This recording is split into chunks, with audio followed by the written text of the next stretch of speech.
Welcome back to Lakers Live. I'm your host, Chet Novak. We are visiting with the head baseball coach at Lakeland College, Tony Simmons. Coach, we spoke a little bit about the very first trip you had, Georgia, Alabama. Now we're going to bring it up a little bit to this past weekend. You played in Millington, Tennessee. Correct. Well, it wasn't quite 5 games that you had. You said one of them was called. Yep. But that's more like the further development of we were just speaking about beginning of a season. It's not, the games are not throwaway games. It's total evaluation time. Sure. But how much more did you evaluate or see your team progress on this Tennessee trip? Well, I think the biggest thing is we wanted to go down and win in Tennessee.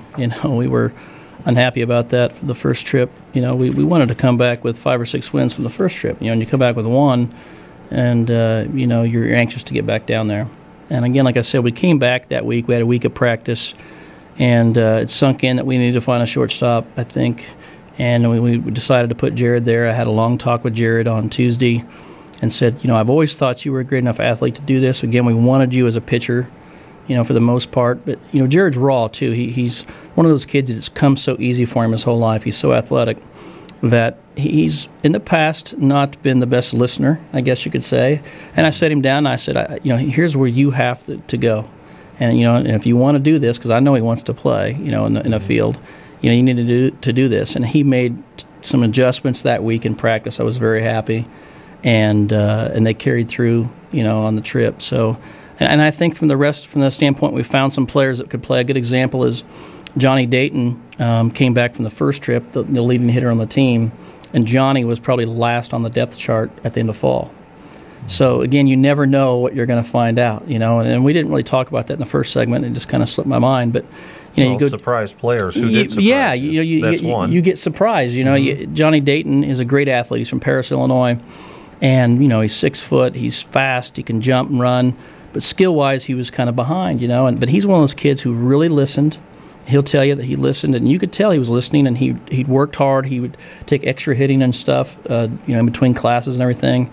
And, he's the one that just surprised the heck out of us. He had 10 hits on the first trip, and, we had him batting third, after the 4th game.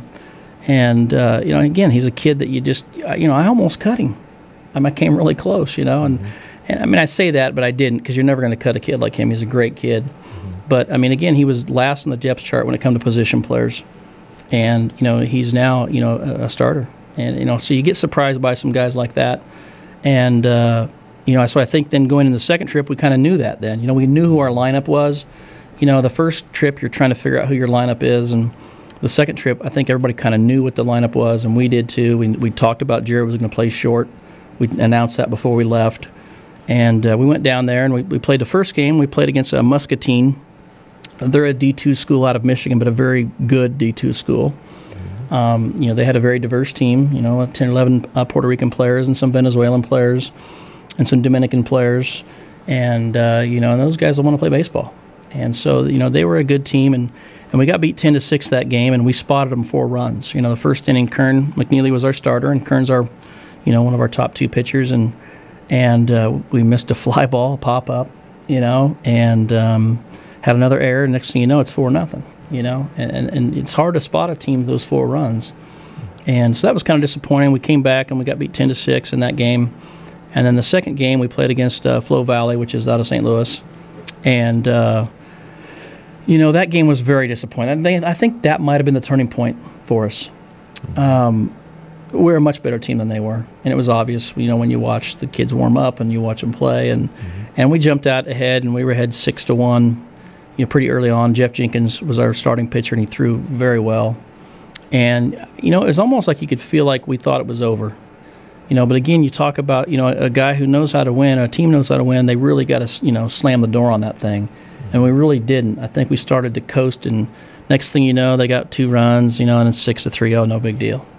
And the next thing you know, you walk a couple of guys, and we had a couple of errors, and I think we had one at short, and we had another one at second, and the next thing you know, you got a guy 0-2, and he, gets one off the handle, and it goes over the first baseman's head with them aluminum bats, and 2 runs score, and next thing you know, it's 6-5, and it seems like they got 2 back-to-back just brutal hits, that were off the end of the batter, jam shots that, the aluminum bats sometimes will, be kind enough to give you a hit on. And next thing you know, the game's tied, and when we lost that game, and that was a shame. How